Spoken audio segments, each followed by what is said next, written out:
has done an amazing job, not just of leaning into that niche marketing, but really leveraging it well and understanding that demographic. And so I would love for him to come up and share with you a little bit about working with that senior community, because like Amanda said, we're seeing more and more of these families that are needing to have this flexibility or looking for what the next phase of life is going to look like for them. Sometimes it's downsizing, sometimes it's right sizing, it can be any of those things. So let's welcome Cory, and he will bring you up to speed on all that. Perfect.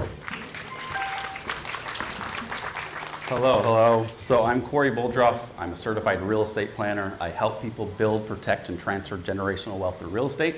Kind of like a financial planner does for your stocks, bonds, retirement account, I do it for people's real estate.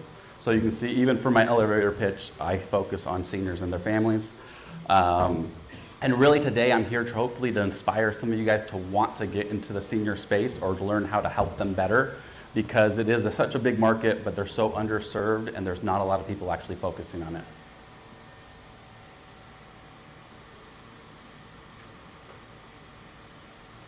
Do you have the power to click it over? Perfect. So that's really what I'm going to be talking about today, is just senior solutions and totally help you guys get into the space. Anyone here have sold a home for a baby boomer? Yeah, most of us have. There's definitely ways that you can market to yourself. Go ahead and go to the next slide. So before I go into it, I own the Complete Real Estate Group. I also own the Complete Senior Transition Specialist, the Investor Purpose. I'm the Vice President of the National Age in Place Council. So I'm a huge advocate for seniors and their families. I am a father of 7 kids. I also have a grandson. I want them to be proud of who their dad is. So everything I do is if they're watching over my shoulder, and I want to live a driven purpose life. So that is why I focus on seniors and their families. I'm in my 6th year of real estate, in my rebirth of real estate. I got into 2019. My first year I did 17 deals. My second year I did 26. My third year I did 41. I'm on track to do over 60 transactions this year, roughly over 40 million. I don't do a lot of multi-million dollar properties, obviously. But in the senior market, it has a huge market. It's actually $19 trillion of equity baby boomers own. And a lot of them own their homes outright.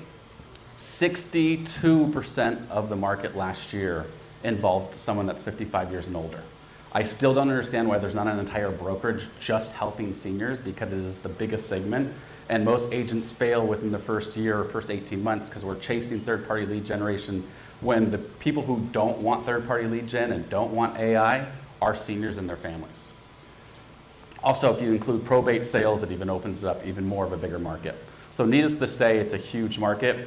Understanding their challenges is where you can really shine and really focus on how to help them. With the emotional barriers, they've been inside the home for over 30 years. There's a lot of stuff going on. And also, there's memories. Their husband that's passed away might have built the home. There might be also things where you have family dynamics. You think having the first-time home buyer's dad showing up at a home inspection is bad. Wait till you have the daughter or the son show up and on the house that you're trying to sell. They're going to think you're taking advantage of them. And sometimes there are scammers and vultures. Sadly, sometimes it's inside the family itself. I had a family member who was referred to me by the daughter, and the daughter ended up stealing $429,000 out of the mom's bank account once we sold the home, and left her basically homeless and not able to eat in 3 days. And that's when she finally called me. So I think you have to do a lot better, and it has to be way past the tender date of wham, bam, thank you, ma'am, and you have to stay with them even after the transaction closes. They're equity rich, they're cash poor. Understanding that, I had a client who had a $3 million home, owned it outright, and she complained to me about not being able to afford ice cream for her daughter or her granddaughter. So it's understanding that, and capital gain taxes. On that client, we saved them $1 million in capital gain taxes. And I know agents are saying that's out of my lane. I'm sorry, but if we're selling their biggest asset, that is our lane. There's 14 different legal strategies to eliminate capital gain taxes when selling real estate or business. And I think everyone should be educated on it, just to at least share them. You don't have to advise them which one to choose, but you should at least share them what it is.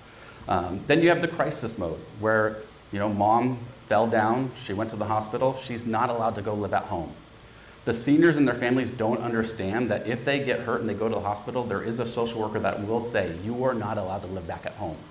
Because anytime you ask someone who's older where do they plan on living for the rest of life, they will say inside their home. Less than 17% of Americans do. So to inspire them to at least have the plan in place, so God forbid the crisis happens, they at least know where to go and be in control of where they live, their financial decisions, their medical decisions. So it really comes from knowing their pain points, knowing the challenges that they face, build yourself a family of companies around them, and then learn how to educate them and empower their education. So the cool part for real estate agents is it's the one demographic you are legally allowed to target. You are allowed to go on Facebook and say, I only want to put this ad out to someone who's 65 years and older. You're allowed to go to title and say, hey, I want everybody in this farm area that's 62 years older, has owned their home for 20 years, or my specialty, if they're 72 years older, they have 3 properties and 1 is vacant, that is my ideal client. That's someone who owns real estate, they don't want to, that's why they have their house vacant, and now they want to be able to sell their property. Learning how to deal with family disputes. Real estate can't be divided. So if you talk to the family members about dividing the real estate before they pass, don't put their kids onto title or just switch it and gift it to them, but at least have it organized with inside their estate plan to have that worked out. Who here has a trust? Oh, well, that's actually a pretty majority. Usually it's only 33% of people actually have a trust. Everybody here should have a trust. Every one of our clients should have a trust. It's one conversation that is so easy to have of a PSA, call your core 300, 100, however many people you call on a monthly basis, and tell them, hey, do you have an estate plan? If you don't, I have a great estate planner that can help you build it out. If you have kids that are 18, they need to have a medical directive and a financial directive. So there's a bunch of different things you can do. You can do into digital storytelling. It's really, really powerful on Facebook and Instagram. Telling the story, obviously you have to be a little bit sensitive to what information you're putting out there, but if a family's willing to share it because, again, I have 7 kids. I can go to the library and go to Amazon and find 14 different books on a 1-year-old. But I can't find a book that actually helps seniors and their families learning all their resources and what is the best thing and what's to do and not to do. Professional partners, probate attorneys, elder law care attorneys, financial planners, tax planners, these are the people that they go to for advice, and they could be great introduction partners for you. Some of the only times that we've lost a deal is literally the trust attorney said, no, it's inside the trust. This is the agent that's going to sell them. It happened to me one time. Now I'm in 36 different people's trusts that when they pass away, I am the guy to sell all the pieces of real estate. So I don't have to worry about my next year. I already know what my next 10 years is already starting to look like. And then you can go to community fairs, senior expos, wellness fairs. Almost every single community has one. I went one on Saturday. I met 500 seniors and their families. I got 10 new leads of people that eventually either want to sell. They're not wham, bam, thank you, ma'ams. Very few times is it going to be like, I need to sell the house tomorrow. I had one person call me up and she said, hey, I want to sell my house tomorrow. I ran over there. We took the listing. That was 8 months ago. She still does want to sell the house tomorrow, but tomorrow to her is going to take a year or 2 to get done. And you have conflicting advice. Her son is telling her to keep the home. She's paying $4,800 a month for it. He's not paying. He's living there for free. So, of course, he wants her to keep the home. And she just keeps bleeding month in and month out. Again, I am hopefully here to inspire some of you guys to get into the senior space. The coolest thing is it's a lot of collaboration. There's not a lot of competition. It's the biggest segment, but you have to come from the heart. You have to have the patience, and you have to know how to sign things in person because most of them will not DocuSign. They want to get the offers read to them in person. So it's a lot more hand-holding. It's not sexy, but I'm telling you, it's one of the most rewarding things you could possibly do. And it'll make your business explode, and you can have an upper edge over all the agents that are chasing AI and third-party lead generation. This is one where it's not going anywhere for the next 10 to 20 years. If you're an entrepreneur, you can build vertical businesses like I did to have those pain points. And I think that's my slide. I'll reserve the time I have left for questions, and anyone have questions, and go from there.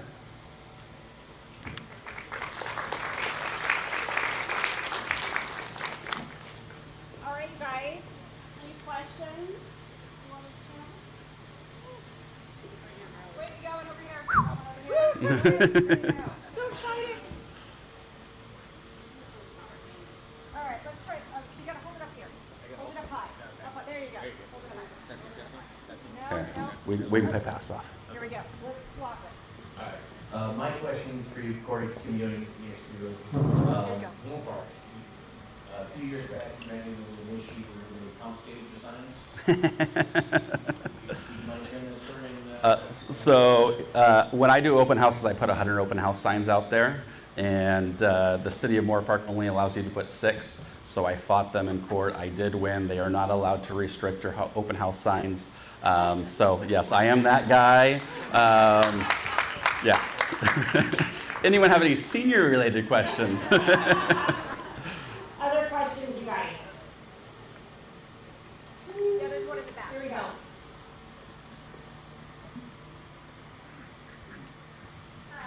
Since most of your sphere is not computer, as literate and savvy as most, what would you say are some of your biggest connections that you do for follow-up, for touching base, for just connecting with them over time as you're building these relationships? So I have a core, which is 336 people I call every single month. And that's how I built my business, the first success of the first 3 years. The coolest thing is all of them have 2 moms and 2 dads if they're married, and 4 grandmas and 4 grandpas. And I'm trying to help them help their families. So that's a number one. 2, they are on Facebook. Like that is still who's on Facebook, people that are baby boomers and older. And then I would say senior expos. I do a lot of lunch and learns at either senior centers, communities, libraries, Red Hat Society. I mean, anywhere I can go and speak, I will go speak, even if just 2 people show up, because those 2 people we can resonate with, and they're there for a reason. I think there was one more over. Awesome. I think we got it. Oh. That was the same question. Over here. Repeat. I can just yell. Can we get a copy of your slides? Of course. The Yeah, slides I- are the slides. Yeah, the slides will be in the link tree. Yeah. Okay.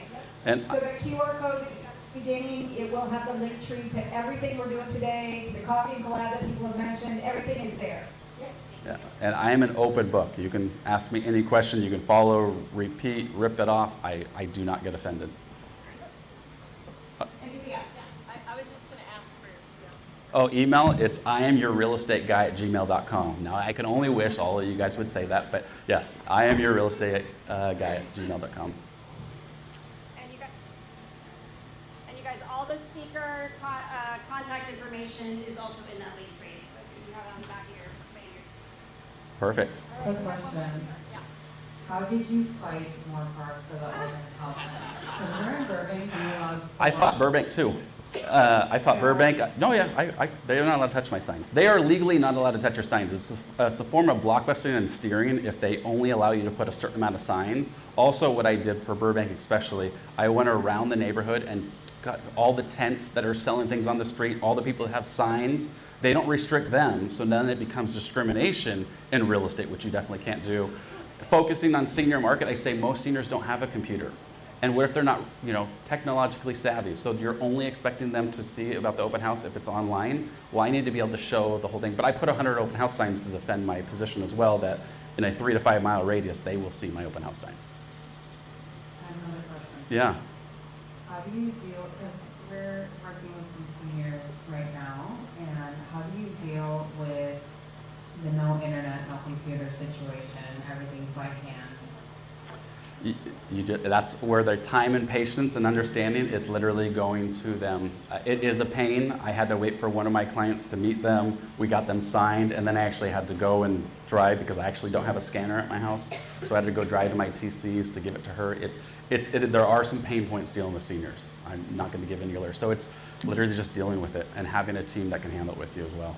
what's All interesting, right, I think we got one last question. what's interesting is she has just like, she has a topic. Ability to, Hey, Cory. hey, So I know you said getting the senior clientele is, expos and things like that, but is there a way to digitally market to them somehow? So Facebook is great for them as well. I mean, I do an ad, how to save on capital gain taxes. I get 100 to 200 leads every single month with $100, and it's all people that are 70 years and older. You can ask one of your great title reps to give you a list of all the people that are a certain age, upload that to Facebook, and just put the ad out just to them. Yeah. Stellar. Hold on, I got one more. I'm gonna switch mics. Okay. I'm a new agent. I actually, my parents live at a senior park. Oh, perfect. I have been caretaking them for 5 years. God bless your heart. And I'm friends with most of their neighbors. How can I add value? They know me. Yeah. They just know that I got my real estate license. I would do a lunch and learn once a month at that community and talk about wills, trusts, and probate. I am a trustee, now what? Decluttering and organizing, 10 signs to dementia, how to eliminate capital gain taxes. I took over my dad's finances, and I would do that every single month and just be a value to them. Okay, yeah. Yeah. I can book out the clubhouse. The cool thing is, like, the older generation, they like to still learn, and they like to learn in person, so. I have a question and an answer. Okay. What's the worst thing about working with seniors? Depends. And on that, we'll move right along. Thank you. All right, thank you so much. Absolutely. All right, give Cory a great Cory, a great round of applause. Thank you.